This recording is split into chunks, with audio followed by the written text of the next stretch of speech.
Ah les amis, quel motard ne connaît pas ce plaisir de rentrer d'une balade moto en plein mois de janvier avec les doigts bleus devant le radiateur? Ah, quel plaisir! Aujourd'hui les amis, vous l'aurez compris, on va parler des solutions pour mettre fin à ce calvaire qui est un véritable calvaire pour les motards parce que vous le savez, si ça vous est déjà arrivé, ça fait hyper mal. Et ça peut être hyper dangereux. N'hésitez pas à rester jusqu'au bout de la vidéo, à la fin je vous donne une solution qui coûte pas plus de 20 balles et qui pourrait vachement bien vous dépanner si vous n'avez pas le budget tout de suite.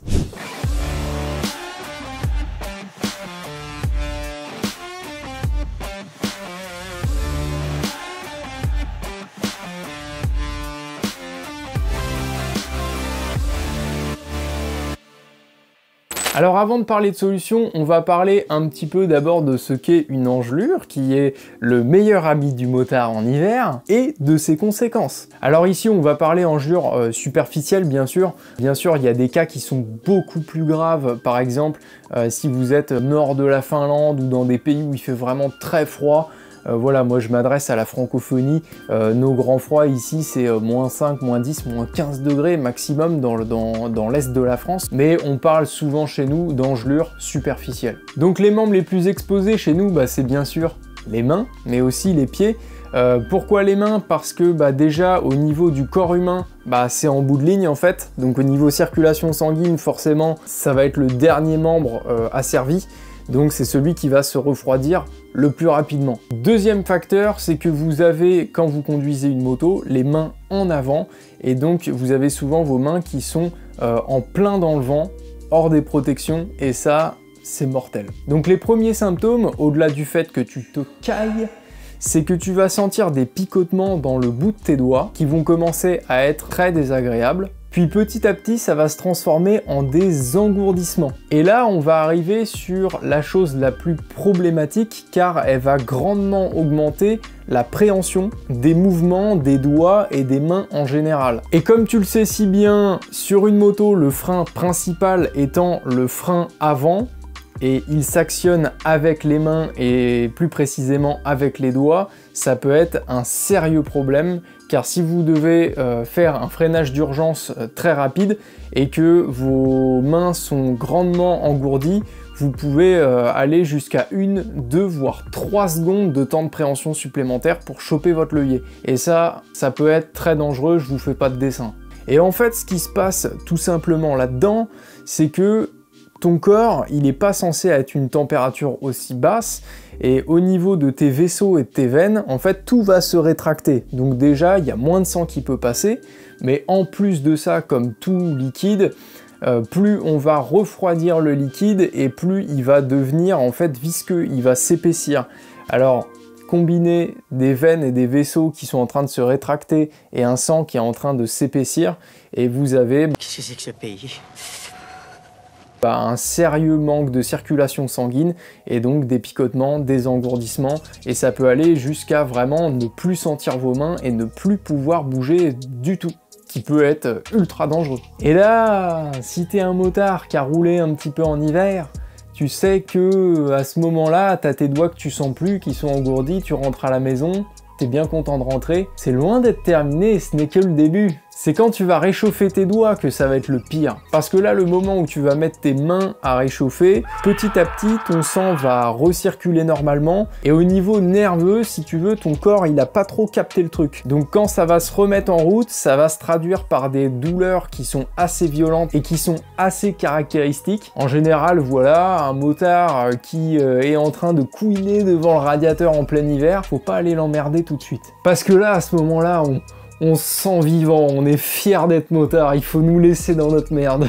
Et pour le coup, pour ma part, il y a 4 ans, je me suis tapé des grosses engelures qui m'ont vraiment fait très mal et qui m'ont un peu traumatisé, et je me suis juré de ne jamais revivre ça. Donc je me suis informé sur toutes les solutions qui existaient et j'ai décidé d'investir dans une solution efficace. Donc que ce soit des solutions passives, donc qui ne requièrent pas d'énergie, ou des solutions actives, il y a pas mal de solutions sur le marché. Et on va commencer par parler des solutions passives. Déjà, premier point, ça a l'air un peu con-con, mais on va parler un tout petit peu des gants. Déjà pour commencer, tout le monde porte des gants aujourd'hui pour faire de la moto. Je vais pas t'expliquer pendant des plombes que les gants premier prix et des gants de qualité n'ont pas du tout la même efficacité en termes de confort thermique. C'est déjà un premier point. Si vous voulez ne pas avoir froid l'hiver, investissez dans des bons gants. Déjà, ça fera plus de 50% du boulot. Ça, c'est déjà le premier point d'étude qui est crucial. Ensuite, tu vas avoir les pare-vents. Ceux-là, ils sont souvent montés de série sur les trails et les routières. Pour le coup, ils sont vraiment efficaces parce que tout simplement, ils parent le vent froid qui devrait arriver sur tes mains et donc ils réduisent grandement le refroidissement de tes mains. L'étape d'après, ça va être les manchons. Donc voilà, on a tous vu passer des deux roues avec des gros manchons. En général, c'est les scooters qui ont ça et bien pour se protéger du froid. Alors c'est une solution bien sûr qui est ultra efficace. Vous n'avez pas mieux comme solution passive contre le froid. Ça demande une installation particulière, vous ne voyez plus vos commandes. Si vous connaissez votre véhicule par cœur, il n'y a pas de problème, mais si vous avez besoin de jeter un petit coup d'œil au niveau de vos commodos, au niveau de vos leviers ou quoi, eh bien ça peut être un peu chiant. Et puis on va se l'avouer, c'est pas la solution la plus sexy. Mais attention, je me répète, c'est la meilleure solution passive contre le froid pour les mains. À vous de voir. Alors en solution passive, pour moi qui n'a pas fonctionné des masses, c'est les sous-gants. Alors peut-être que je n'y ai pas assez mis le prix. Si tu en as trouvé de bonnes références qui fonctionnent, je t'invite encore une fois à me contredire en commentaire et à mettre ta référence qui fonctionne. Ça aidera toute la communauté et puis moi je m'endormirai un peu moins con ce soir. Nous te remercions tous. Et donc maintenant, on va parler des solutions actives, donc qui ont besoin d'une énergie. Et pour moi, elle doit rester complémentaire à la première. Déjà, si vous ne faites pas le boulot de bien vous couvrir, si vous mettez des gants été et que vous avez des poignées chauffantes, c'est un peu con quoi, ça suffit pas. Il faut être logique, il faut faire les choses dans l'ordre. Donc comme je viens de le dire, la première solution qui est la plus connue, ça va être les poignées chauffantes. C'est la plus pratique parce qu'une fois qu'elle est installée sur la moto, vous appuyez sur un bouton, ça chauffe. Vous avez souvent plusieurs niveaux d'intensité de chauffe, donc c'est une bonne solution. Mais si vous roulez un peu longtemps, qu'il caille un peu et que vous n'avez pas de pare-vent, eh bien il est possible que ce ne soit pas efficace à 100%. Je me suis retrouvé bon nombre de fois avec une fournaise dans les mains et avec des débuts d'engelure sur le dos de la main. Je faisais des trajets quotidiens le matin à 7 h, il faisait 1 degré et je faisais 50 km sur la voie express à 110 km/h. Donc sans pare-vent, voilà, c'est les poignées chauffantes ont leurs limites. Ensuite, nous allons parler de la solution miracle chez le motard. Le Graal, le fleuron, la révolution, le saint des saints du rouleur de toute l'année, c'est les gants chauffants.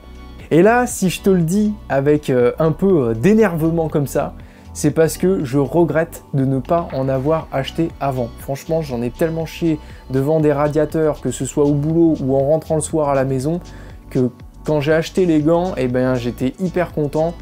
Mais d'un autre côté, j'ai regretté de ne pas les avoir achetés avant, en fait, parce que c'est clairement une torture. Si vous roulez tous les jours en hiver, arrêtez de vous poser la question. Là, pour le coup, il n'y a rien d'aussi efficace. Plusieurs niveaux de chauffe, ça chauffe l'intégralité de la main, donc l'intérieur, l'extérieur. Pour te dire, je me suis même vu avoir trop chaud en température négative sur voie express avec ça. Donc tu vas me dire, la vidéo elle se termine, c'est bon, c'est la solution idéale. Mais j'ai quand même des petites remarques à faire sur les gants chauffants, les ayant utilisés ces 3-4 dernières années. Il y a deux manières d'asservir en énergie les gants chauffants. Vous avez tout premièrement un faisceau qui est fourni en général avec les gants chauffants. Celui-là, il est très chiant. Alors il faut faire l'installation sur la moto, vous avez un bout de câble qui sort de sous la selle, vous avez un faisceau à installer dans votre blouson, et donc vous montez sur votre moto, il faut brancher le faisceau de la moto au faisceau du blouson, brancher les gants aux manches, c'est très chiant. À chaque fois que vous montez sur la moto, il faut pas oublier quand vous descendez de la moto. Alors déjà que faire de la moto quotidiennement et en faire tous les jours en hiver, c'est une sacrée routine et il y a quand même pas mal d'étapes, on va pas se le cacher. Moi, c'était quelque chose que j'avais pas envie de rajouter à ma routine, ça me saoulait un peu. Je me suis donc tourné vers la deuxième solution pour asservir de l'énergie aux gants chauffants, et c'est les batteries internes aux gants chauffants. Et là, niveau praticité, c'est le top. Vous avez vos gants, bon bien sûr, faut éviter d'oublier de recharger les batteries, sinon c'est doigt bleu devant le radiateur. Mais c'est là que j'en viens à vous conseiller d'avoir une solution passive supplémentaire. C'est que quand vous utilisez vos gants avec des batteries, eh bien la majorité du temps, et au début je pensais que c'était dû à mes gants, mais j'en ai parlé avec d'autres motards qui roulent l'hiver avec des gants chauffants, et ils me l'ont confirmé, les batteries n'ont jamais le même niveau de chauffe que si vous branchez vos gants directement à la bécane. Et ça, c'est assez logique, c'est que vos batteries, ils ont une intensité maximum délivrée, et si vous le branchez à votre bécane, déjà le circuit est en 14 volts, enfin bref, je vous fais pas un dessin complexe, vous allez vous retrouver avec les batteries internes à, je sais pas, 60%, j'en sais rien, mais 60-70% de la capacité de chauffe de vos gants. Et parfois, ça peut clairement être un peu juste. Là, en ce moment, par exemple, le thermomètre tourne autour de 0, je vais à l'atelier tous les jours avec la bécane, et des fois, même au niveau max, en rouge là, et ben, je trouve ça un peu limite. Et c'est là que je suis bien content d'avoir mes pare-vents, parce que comme je vais au boulot avec un 600 Transalp, le 600 Transalp a d'origine des sauts de vent sur les poignets, et ben, je suis bien content de les avoir, je peux vous le dire. Donc la solution idéale pour moi, c'est d'avoir les gants chauffants avec des pare-vents, ou au minimum des poignées chauffantes avec des pare-vents. Après, tout dépend bien sûr de votre utilisation. Si votre boulot il est à 5 km de chez vous et que vous faites que de la ville, vous avez peut-être pas besoin d'y mettre autant. Mais je vous aurais donné toutes les solutions. Maintenant, ne partez pas tout de suite. Je vais vous donner la solution pour vous donner un petit coup de pouce si vous n'avez pas forcément le budget d'investir. Parce que des gants chauffants, eh bien, ça coûte quand même une blinde. Faut compter en moyenne 150 € avec les batteries en plus qui sont en général autour des 80-90 €, eh bien ça fait quand même un sacré billet à lâcher. Alors ma solution que j'ai trouvée maintenant il y a 6-7 ans, il y a des kits de poignées chauffantes sur AliExpress, ne riez pas, je suis très sérieux, qui se mettent par-dessus vos poignets. En gros, c'est une nappe avec une résistance à l'intérieur et vous la mettez sur votre poignet, vous l'enroulez et avec ça est fournie une gaine thermo. Et en fait, vous venez mettre cette gaine thermo par-dessus cette nappe de résistance et vous chauffez. Vous allez avoir votre gaine thermo avec votre résistance chauffante en dessous. Votre fil, vous le passez bien sûr comme vous pouvez sur la moto. Il faut bien sûr que vous trouviez un plus sur la moto et une masse, ça c'est évident. Vous avez un petit interrupteur, alors bien sûr, on est sur une solution à moins de 20 balles, donc vous n'avez pas plusieurs niveaux de chauffe, c'est on-off, mais c'est une solution que j'ai utilisée pendant 1 an, qui m'a quand même bien aidé quand il faisait froid, même si ça avait de grandes limites, j'étais content d'avoir mon petit kit à moins de 20 balles. Et si le look ne vous plaît pas, au printemps, vous avez juste à couper la bande thermique, virer les nappes résistantes, et si vous voulez, vous pourrez le remonter l'hiver prochain.